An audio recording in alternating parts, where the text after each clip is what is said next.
आपलं काय ध्येय असेल? फार छान प्रश्न आहे.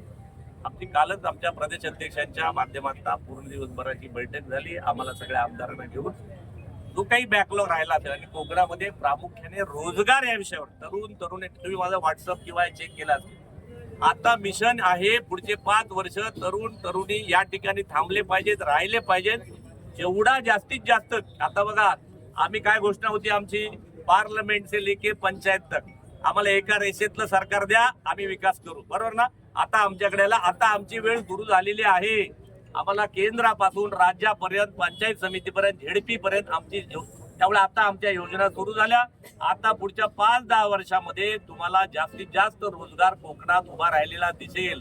सहकाराच्या माध्यमातून दिसेल, केंद्र सरकारच्या योजनांच्या माध्यमात अनेक प्रकारे तुम्हाला योजनेचा पुढच्या 10 वर्षात आम्ही तुम्हाला रिझल्ट देऊ. दॅट इज माय. कोकणामध्ये उद्धव बाळासाहेब ठाकरे पक्षाने पुन्हा एकदा पूर्वीची शिवसेना आणण्याच्या दृष्टीने पावलं टाकली आहेत. दुसरी शिवसेना शिंदेचीही मोठ्या प्रमाणात भाजपला टक्कर देण्याच्या दृष्टीने उदय सामंत असतील, एकनाथ शिंदे असतील, केसरकर असतील, निलेश राणे असतील जोरदार प्रयत्न करतात. त्याला कसे काय तोड देणार? माहित नाही. सगळे पुन्हा परत भाजपमध्ये एका ठिकाणी येऊन परत आमचा झेंडा खांद्यावर घेऊन कधी जातील कोणाच काय सांगता येत नाही. त्यामुळे बघा हे सगळे देशभक्त आहेत. हे काही पाकिस्तानचे नाही आहे. उबाटा असू दे, शिंदे असू दे, आमचे सगळे देशभक्त आपलेच आहेत. ते बाळा ते आपलेच आहेत. सगळ्यांनी राष्ट्राचा झेंडा खांद्यावर घ्यावा आणि या राष्ट्र बघा पश्चिम बंगालमध्ये एवढा मोठा विजय झाला.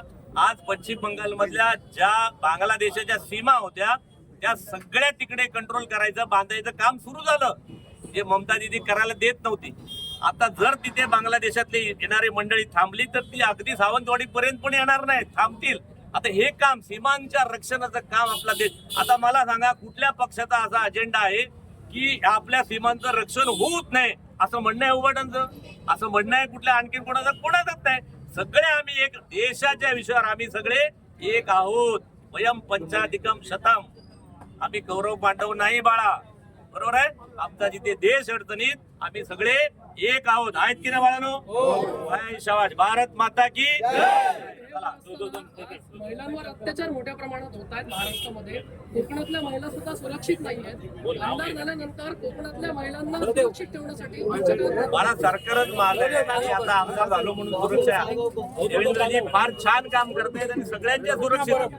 आणि माझं तर बाळानो माझं तर सांगणं आहे ताई ऐका, आपण सरकार आपलं असलं तरी भारतीय जनता पक्षाच्या प्रत्येक कार्यकर्त्याची, पुरुष कार्यकर्त्याची जबाबदारी आहे.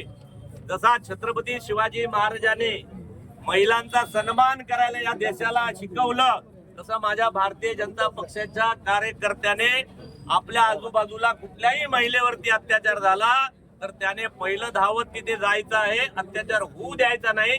ही ब्रिगेड ही आमची भारतीय जनता पक्षाची काम करणार, अजिबात चिंता करू नका, बरोबर मंडळी.